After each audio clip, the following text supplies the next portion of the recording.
The episodic pivot is the most explosive setup in trading, and it can make huge moves in a short space of time. If you catch one of these at the right moment, you can achieve 10R plus returns. It also happens to be my main setup, which makes up 90% of my trades, and it's taken me from being a losing trader to a profitable one with a profit factor of 1.96 in 2024. That means for every dollar I risked, I made $1.96 back. I've had many requests to make this video, but I've always delayed it, knowing that it'd take a lot of time and effort to make. But now, finally, I'm going to explain the characteristics of an EP, my criteria for an EP, and exactly how I trade this setup step by step.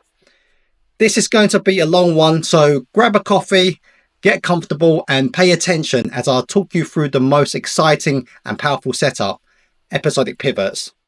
So what is an episodic pivot? To put it simply, an episodic pivot is when a stock makes a big move due to an important catalyst such as earnings or a new partnership. Now, these types of events can significantly alter the long-term prospects and fundamentals of a company or sector. And the more surprising the news is for investors, the more powerful the move tends to be. Most of the time, these announcements happen outside of market hours, therefore causing the stock to gap up when the market opens. However, they can happen during market hours too, but usually they're a lot harder to catch. We'll get onto that later on. Some successful traders that are notable for trading EPs include Christian Koulamagi and Stockbee, both of who I learned this setup from. Although I have created my own personal criteria for this setup. I've even created variations of the EP setup, which includes trading gap downs and delayed moves. But the conditions for them are slightly different, so I'm going to save those setups for a different video. And just like with any setup, the episodic pivot isn't perfect. It does have its drawbacks too. So let's look at some of the pros and cons for this setup. So the pros are, it's very explosive. Because there's a significant catalyst behind the move, there's typically a huge amount of volume as buyers pile into the stock. Sometimes the move can continue for weeks and months before it loses momentum. So as long as you don't sell too early, you can ride it for some massive gains. They're easy to scan for. Because the announcement of the catalyst usually happens outside of market hours, stocks that are potentially in play will show up on your scanners before the market opens, so you'll have plenty of time to prepare for them. They're easier to time. You don't have to wait around all day waiting for something to happen. I'd say around 80 to 90% of the time, the window of opportunity is within the first 30 minutes of the market open, so you'll quickly find out whether your entry triggers or not. They can work in any market environment. Unlike other long setups like breakouts, bounces and pullbacks, an EP can work in choppy and downtrending markets. However, there's often a lack of follow-through, so you have to manage the trade differently in bad markets. Of course, like with all long setups, it still works best in uptrending markets. It's a more laid-back method of trading. EPs are predictable and offer fewer opportunities, making this setup great if you prefer to have breaks between all of the action, like I do. Most of the time, I'll be at my trading desk for a maximum of 2 to 3 hours a day, and there are many periods throughout the year when I don't even put on any trades. Of course, just because I don't have any positions on, it doesn't mean that I'm not actively keeping a close eye on the market. Moving on to the cons. So there are fewer opportunities. Because the majority of catalysts are the result of company earnings, it means that the most opportunities occur during earnings season, which happens every quarter. Outside of these periods, there's far fewer EP setups, and it's not unusual to go several weeks without a trade. They move too fast. Very often, EP stocks are in such high demand that the initial surge of buying within the first few minutes of the market open will make the stock too overextended. Once it has gone past your buy point, you just have to let it go, despite how good it looks. It can be the end of the move. A lot of the time, when an EP occurs, it marks the end of the move as buyers who bought the stock earlier at a lower price sell into strength of a big move. Essentially, that means you're too late to the party and you may have to end up selling at a loss. I think that covers the pros and cons of an EP, so let's move on to my criteria for a good EP setup.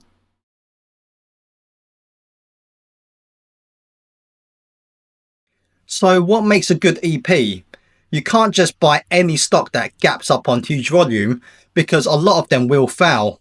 So to increase your win rate, you should have a strict criteria for entering this setup. I'm going to tell you my criteria, which I've refined over the years. Now, you don't have to follow this to the T, as you might discover something else that works for you. The main thing is to at least have a narrowed down criteria rather than just trading anything and calling it an EP. So let's start off with the catalyst. There are lots of things that can cause a stock to gap up overnight, and I consider most of them good enough to play. These include company earnings. Most EP setups are due to company earnings, so earnings season will be the busiest time for this setup.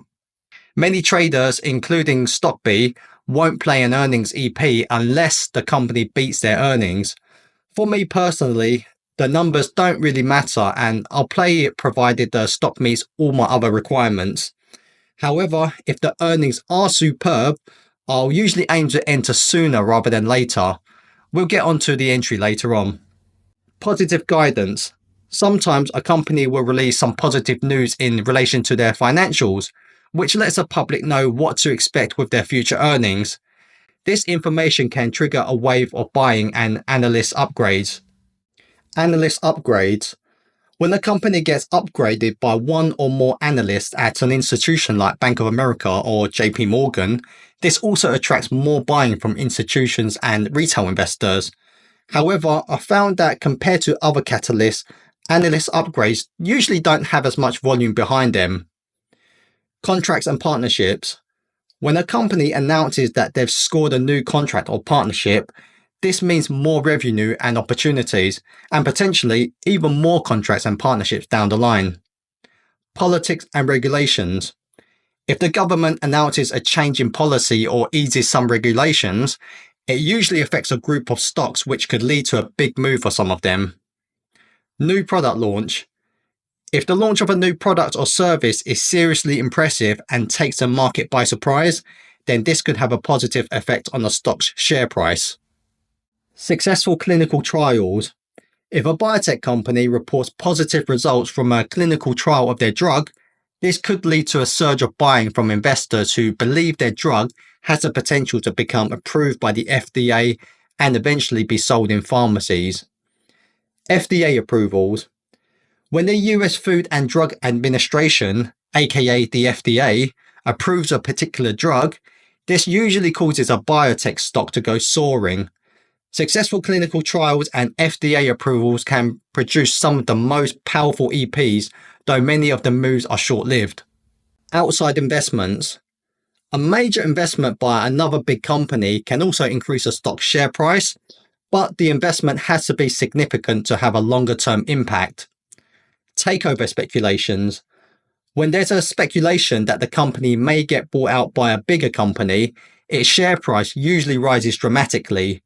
Investors who bought early or buy on the news, they usually hold out for the actual buyout confirmation, which could increase the share price even more. However, if it turns out that the takeover news was false or talks break down, then the share price will collapse. Sector move. An entire sector might gap up and make a run due to a major catalyst. Think of the rally in oil stocks in 2022 and more recently the demand for gold. I personally find sector moves much harder to catch as an EP because the volume isn't as high or stocks within a sector are overextended by the time the EP occurs. It's not to say that the opportunity isn't there, but typically sector moves are better for buying as breakouts or pullbacks. Some traders may avoid some of these catalysts as they may deem some of them too risky or too prone to fail. I've played every type of catalyst and in my experience, the majority of them can work, so therefore I will give them a chance if the setup appears.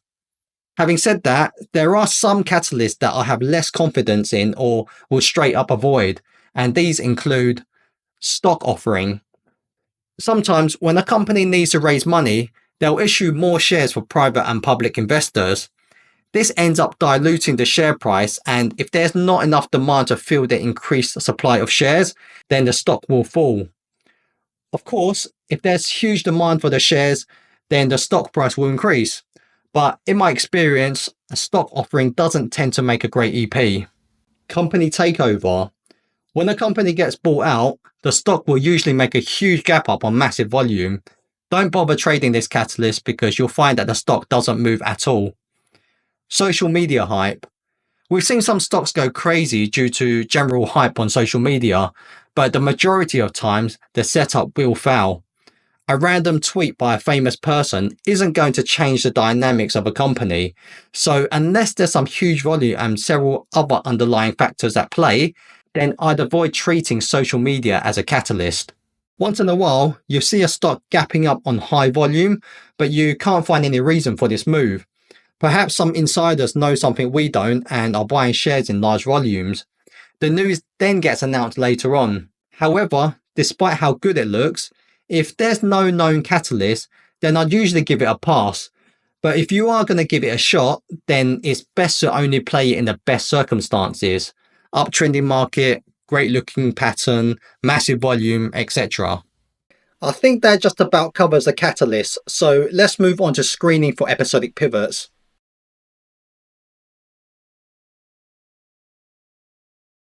In this section, I'm going to tell you which filters I use to get the type of stocks I want to trade.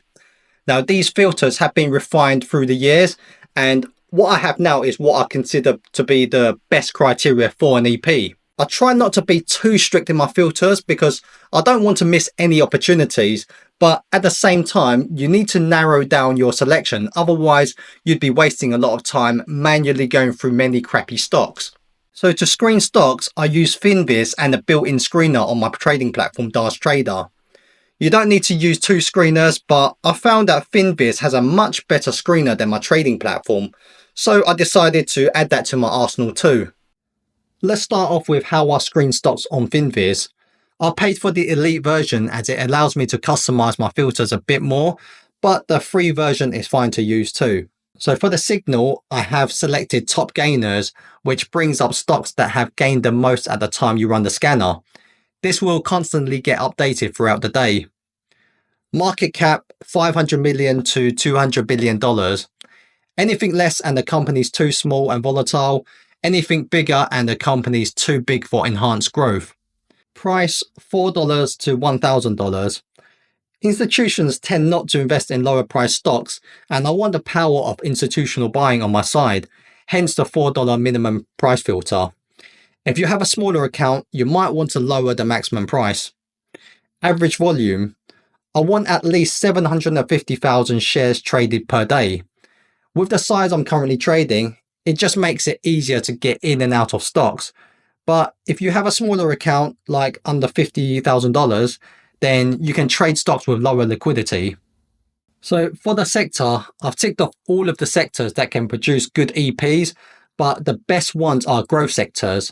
So tech, healthcare, cyclicals, and communications. In my experience, other sectors such as materials, energy, real estate, and utilities usually don't contain stocks that make good EPs. The float. This is the amount of shares available for the public to trade. And my criteria is 5 million to 1 billion shares. The higher the float size is, the more buying power it takes to move a stock. I don't want it to be so low that the stock can easily be manipulated, but I also don't want it to be so high that the stock moves too slowly. The technicals. So the only two technical requirements that I have is that the stock price is above the 50 and 200 day simple moving averages. This usually ensures that the stock is in an uptrend or going sideways. I don't want downtrending stocks since they've got too much resistance to fight through. And that's it for FinViz. And as you can see, there's a lot of filters that I don't even use. As I mentioned before, being too strict in your filters will cause you to miss a lot of potential EPs. It's better to bring up a wider range of results and then manually narrow down your selection. Anyway, once the screener brings up the results, I'll go through the list and whichever stocks I'm interested in, I'll add to my watch list. If there are no results, then that usually means there's no EPs to trade. So let's move on to the screeners I use on Trader. So there's two ways I screen for potential EPs on Trader. The first one is the regular gap up scanner, which, as the name suggests, scans for stocks that have gapped up in the pre-market. I can't apply any filters on this, so I just have to manually go through each symbol. The second way is via the trade signal scanner, which is like the gap up scanner, but with the ability to add lots of different filters. But for some reason, they don't really function properly. So I've got a few basic filters set, such as the price, volume, and minimum 2% gap up. This still brings up a lot of unwanted results. So once again, I manually go through the list and only look at stocks with high relative volume. If I find any other stocks of interest that didn't show up on Finviz, then I'll add them to my watch list. So that's my process for filtering stocks, which you don't necessarily need to follow. You may decide to loosen it up a bit or narrow it down even more. What's important is that you test out different stocks and come to your own conclusions.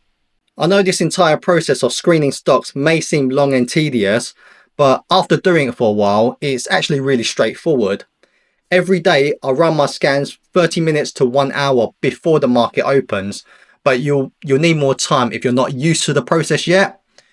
This will bring up a list of potential EPs to trade, and the ones I'm interested in get added to my watch list for my next step, which is to analyze the stock.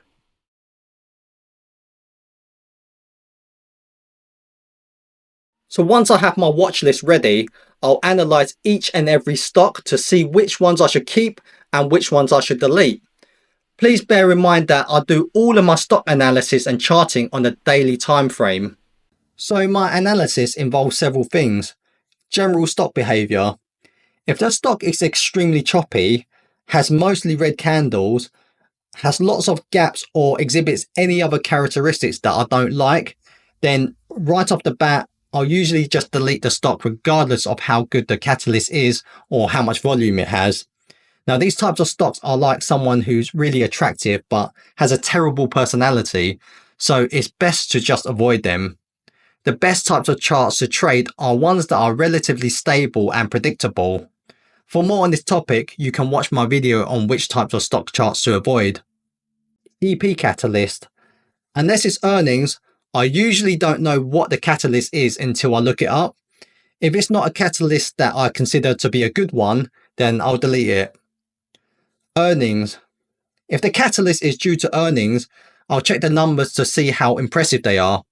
I don't dive too deep into the financials, but if the recent quarter and annual revenue growth is above 20%, the surprise revenue is above 10%, and the surprise EPS is above 20%, then I'll be looking to enter on the 1 minute chart instead of my usual 5 minute chart.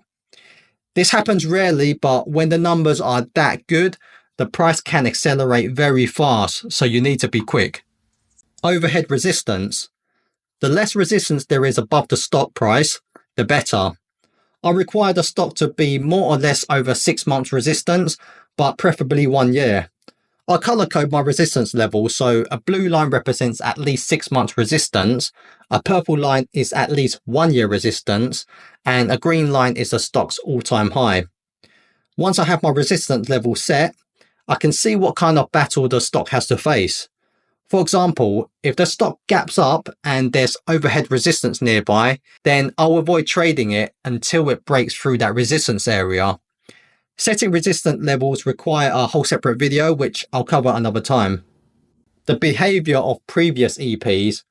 If I see that the stock's previous EPs usually fail, then I'll definitely have less confidence in trading it, and I may even delete it if it doesn't have the other positives going for it. Pattern leading into the EP. The type of price action leading up to the EP day often determines how successful the EP will be. For example, if the price has already made a big run up and then gaps up, it'll usually sell off. So I usually pass on these types of stocks. On the other hand, if the price is slightly dipping down or has been going sideways for a while, then gaps up, the price tends to continue moving up. These are the ones you need to focus on. The volume leading into the EP. Ideally, I want to see low volume leading into the EP day. This tells me that shareholders are in neutral territory, so when there's a catalyst that takes the market by surprise, people will be rushing in to buy the stock. If a stock has increasing volume leading into the EP, I won't necessarily avoid it, but I'll be cautious of it. And that's pretty much all the things I analyze on the chart. And if a stock has too many red flags, then I'll avoid trading it. There's a lot of stocks that won't make the cut, but whichever stocks do pass my analysis will remain on my watch list, and the best looking ones get assigned to one of the 6 chart windows I have. This allows me to simultaneously keep a close eye on up to 6 stocks at a time. I recommend you to watch my video titled Why I Use 4 Screens to Trade Stocks, just to see how I've set up my entire trade station. Stock analysis is an art. There's a lot of discretion involved, and what I see on the chart is not necessarily what another trader will see. However, I try to keep it as clear as possible because the more obvious it is, the easier the trade is. If there's just too many questions surrounding the trade and you play it anyway, then you'll just end up kicking yourself if it fails. At least if a trade is clear cut and it fails, then you shouldn't really feel bad because you did everything right. The trade just didn't work out. That just happens sometimes. So now that I've narrowed down my watch list even more, I should be left with the very best EPs to trade. The next step is to enter these tickers onto my custom built EP calculator, which is another criteria that determines whether I'll enter a trade or not. First of all, my EP calculator is divided into 3 sections: top, middle and bottom. The top section is for active trades. If there are none, then this will remain empty. The middle section is for EPs that are planned to enter on the 1 minute time frame. This section is mostly empty as it's reserved only for stocks with outstanding earnings. And the bottom section is for all other potential EPs I plan to enter. These will always be on a 5 minute time frame. For each column, I have the following details, most of which will be manually and automatically filled out after my entry. So I have the ticker symbol, RVOL, how much relative volume does a stock have at the time of entry.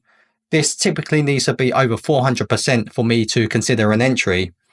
The ATR in dollars, this is the stock's average true range in dollars, which gets input before a potential entry. It's important to keep the ATR balanced and not too skewed in either direction. If it's too high, then your entry could be too wide, meaning the stock has to run up even higher in order to make a good return. If it's too low, then you're going to pass on too many setups as they'll be considered too overextended.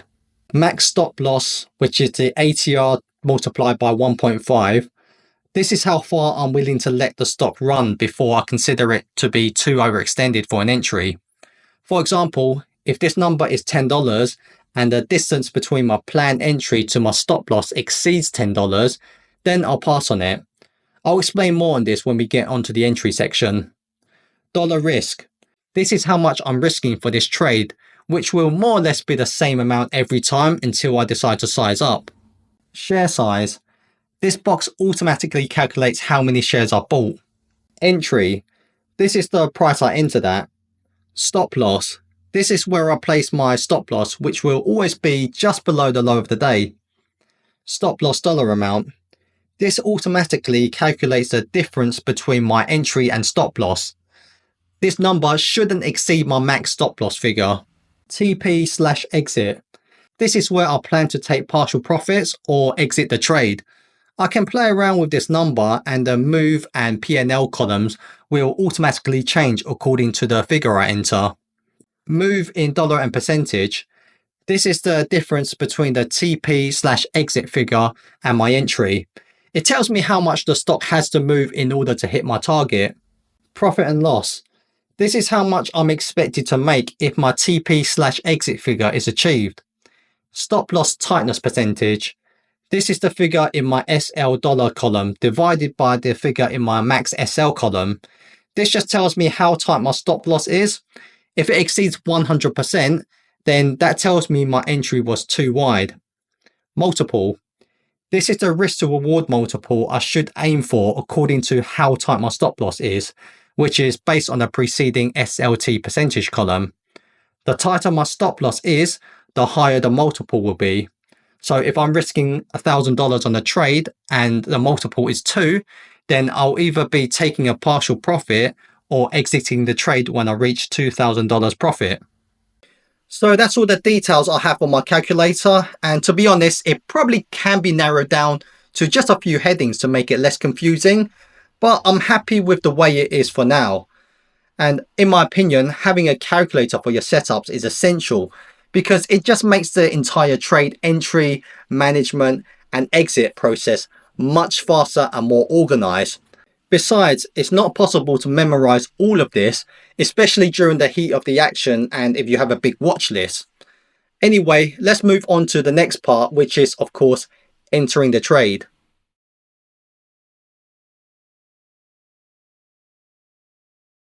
At this point, I will be fully prepared for when the market opens.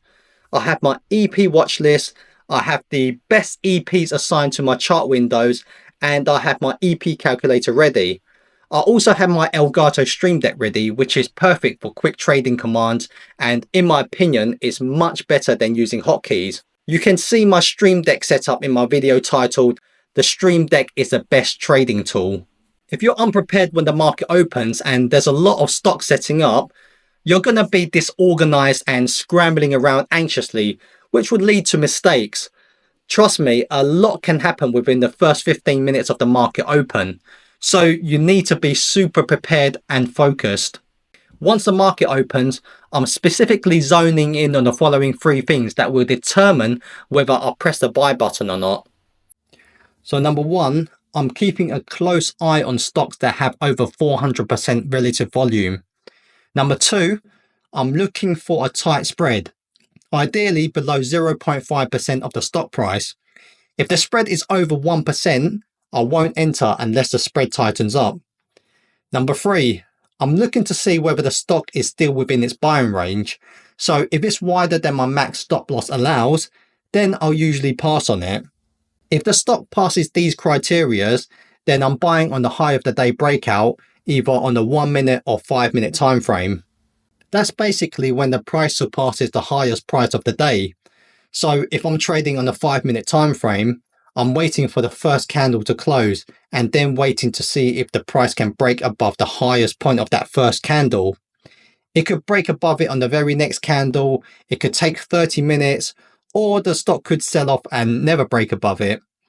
On the 1 minute time frame, it's exactly the same process, you just have to be quicker to react. However, I rarely ever trade the 1 minute time frame unless the company has outstanding earnings. And please note that if the entry doesn't present itself within the first hour on the first day, then I'll usually just step away from the screens. In my experience, the longer it takes for the breakout to occur, then the more likely it is to fail, since most of the momentum happens within the first 30 minutes to an hour. So once I've entered the trade, I immediately place my stop loss just below the low of the day.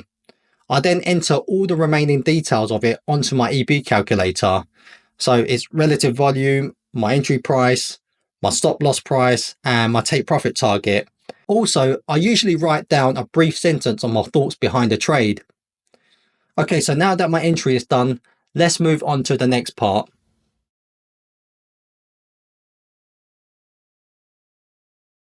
Believe it or not, I consider the entry the easiest part of the trade because there's a specific set of rules to follow, whereas managing a trade involves more discretion and emotions. Nevertheless, I still have a specific set of rules to follow. Once again, you can adjust your rules according to your own risk tolerance. And there's no right or wrong answer, there's just preferences, and I prefer to play defense. So here's how I manage my trades. So first things first, the price action on the very first day of entry usually determines if a trade is going to be profitable or not. If my initial low of the day stop loss gets hit, then I'm all out at a 1R loss, and I rarely ever re-enter the stock again. If the stock closes very near to or below my entry price, then I'll sell my entire position. Sometimes the stock will continue going up in the following days, but more often than not, it doesn't. And I only want to be in the EPs that close strong on the first day. Secondly, I want to make it a risk-free trade. So when my price moves up 1x my risk, I'll move my stop loss to break even. That means if I'm risking $1,000 and I have $1,000 in open profits, then I'll move to break even. Thirdly, I'm looking to take partial profits. If the price moves up to the multiple targets shown on my EB calculator, so 2 to 4 times my risk, I'll sell 35% of my position and leave the rest to run. In a downtrending market, EPs tend to sell off after the first day rally, so I might sell 70% of my position instead of 35%. And lastly, I want to lock in open profits by moving up my stop loss if and when price continues moving up. Now, this is the hardest part because moving up your stop loss too soon could knock you out of a trade that just ends up turning around and keeps moving up. On the flip side, having a stop loss too wide means that you'll end up giving back too much in open profits if the stock sells off and stops you out. Unfortunately, there's no magic answer on what you should do, but here's how I squeeze as much out of a trade as possible.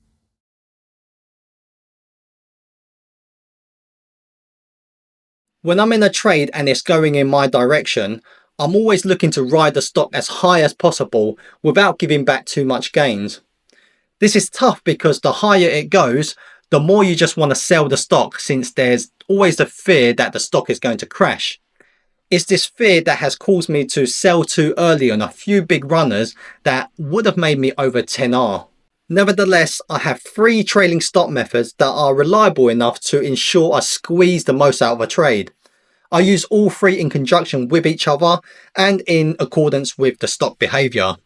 Let's begin with the first and easier one, which is the 10 and 20 exponential moving averages. It's simple. If the stock price closes below either one of these moving averages, then I sell. No ifs, buts or maybes.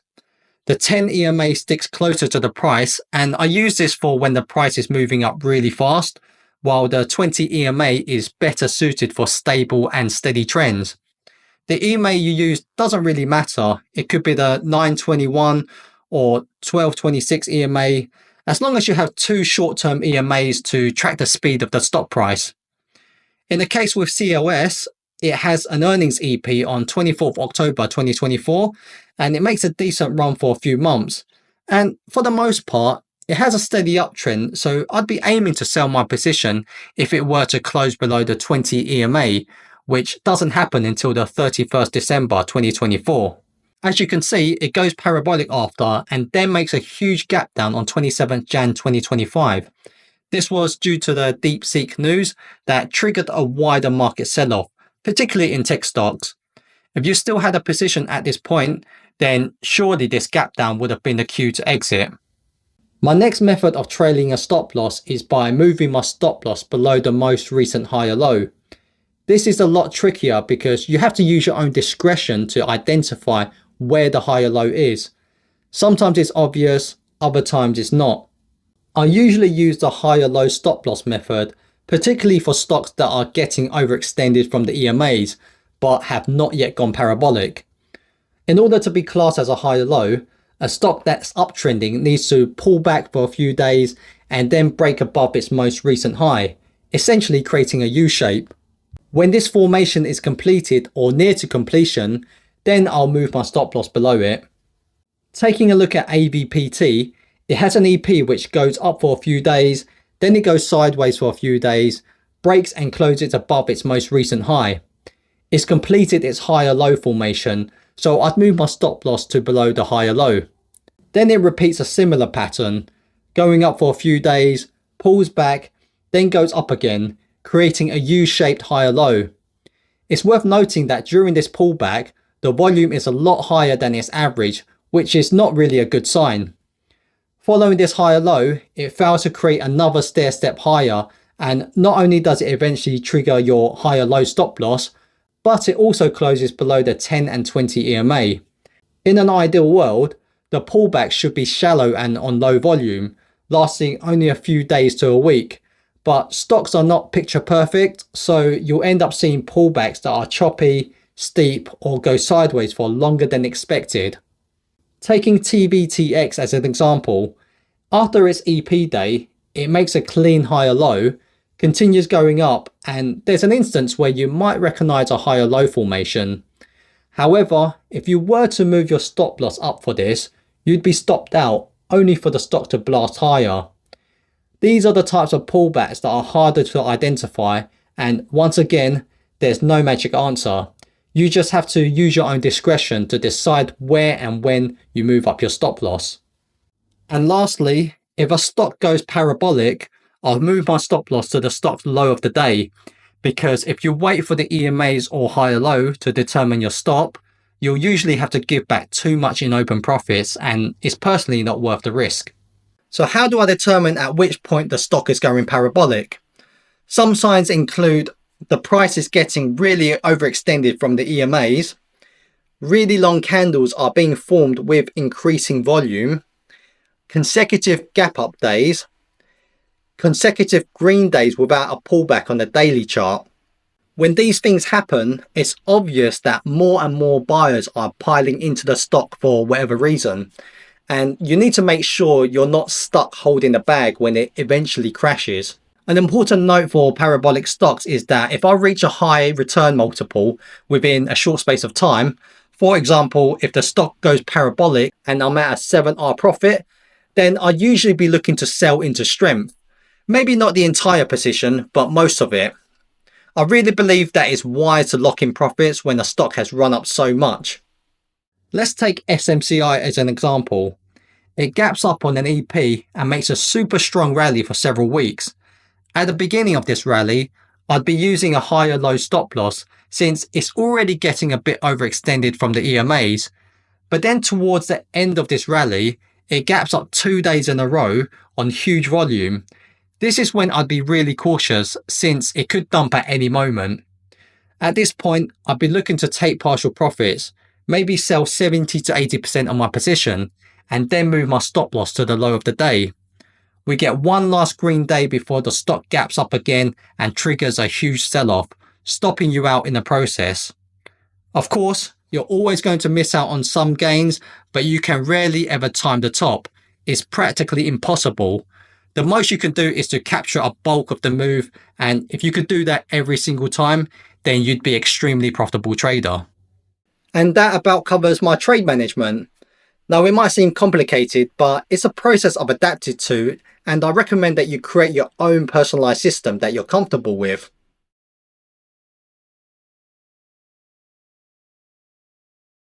So we're coming to the end of this lesson on how to trade episodic pivots, and it's a lot of information to take, so you might want to re-watch certain sections.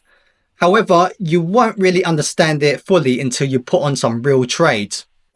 I also recommend you to check out some of my real life EP trades, which are featured in my Episodic Pivots playlist. Anyway, to conclude this lesson, here's a summary of my entire process in 5 steps.